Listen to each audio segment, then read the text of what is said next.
And if this could be done by a team of dashing young girls on horseback, so much the better. He had notions of glory, gallantry and heroism, and the uniform he initially chose reflected all of that. It was stunning. A scarlet tunic with white facing, a navy blue skirt with white braid at the hem, white gauntlets and a scarlet peach cap. Ladies, you just couldn't resist it, and a lot of girls joined up simply because of the uniform.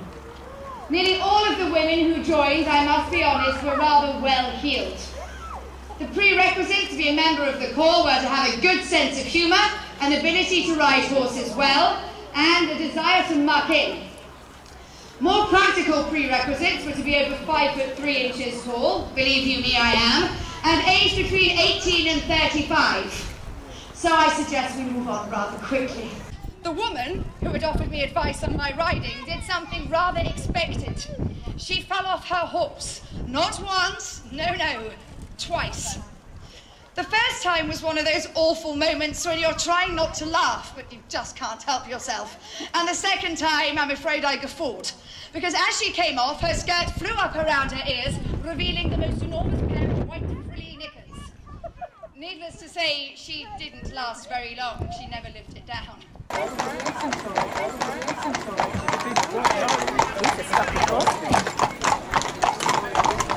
Grab yourselves a space and we'll be starting imminently. Of the 17th Lancers.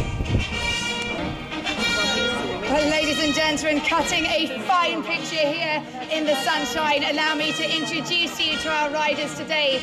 Closest to the crowd line there is Sergeant Larson. Next to him is Rough Rider Lance Corporal Lowes, Corporal Selwood, and in the centre of the arena there we have Trooper Evans. So please give them a huge round of applause as they make their way around the arena and demonstrate to you the drill riding used by the British Cavalry. Also on the side, on this side of the horse, you can see there is a rifle bucket, and inside that bucket is the short magazine Lee Enfield. This was nicknamed the Smelly, and the joke was it was the only thing on the western front that didn't smell. We'll come back to the rifle. Now on the other side of the horse, ladies and gentlemen, as they come past you, look behind the saddle, you can see a sword. This is a 1908 pattern sword. Arguably the best sword ever designed by the British Army for use by the cavalry, and so disappointing that it was so short-lived as the cavalry started to fall by the wayside as the first few months of the Great War passed. This is a thrusting weapon and has a pistol-style grip, which makes it quite unusual. This weapon, combined with the momentum of the horse moving at speed and the straight arm of the rider, means this goes through the opponent like a knife through butter, and we will be demonstrating that sword for you.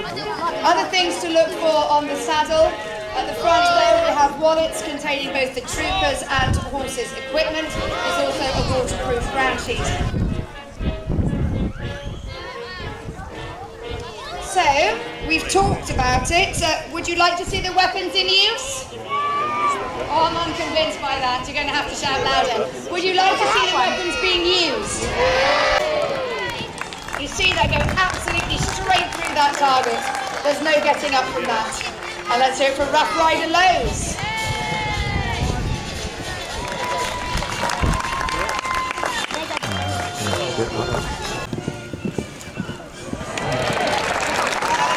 Rider Lowes.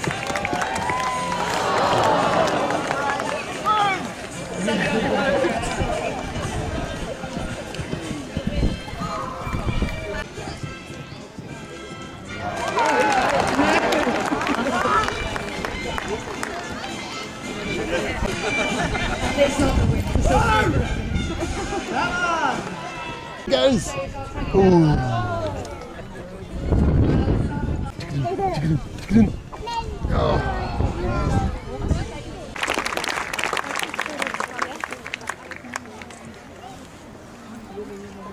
So the sword's being replaced.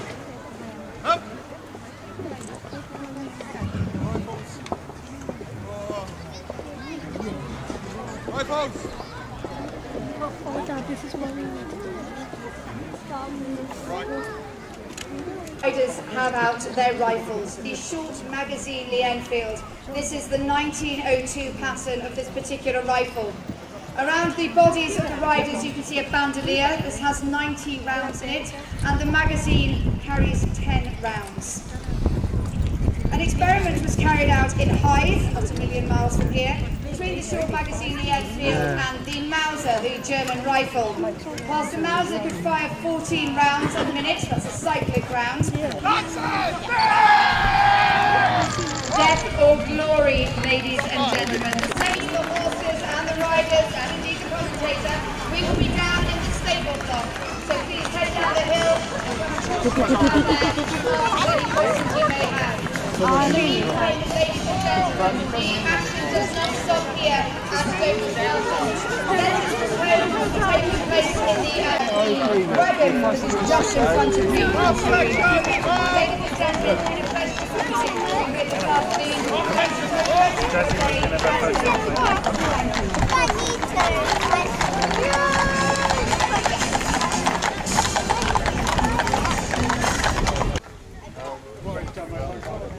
this very manageable pace to sort of make it used to riding one hand and waving something around their hips.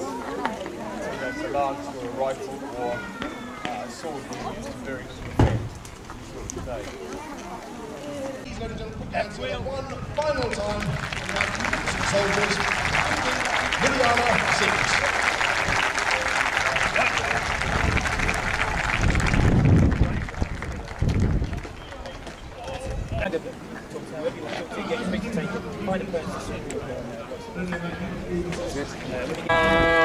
I threw aside my old white sock, no more to reap and mow. No more I'll work in the harvest field or go and reap the corn. For I've been and told the shilling boys I'm off to morrow morn. Hurrah for the scarlet and the blue, and the helmets are glittering in the sun. And the banners flash like lightning to the beating of the old west drum. Hurrah!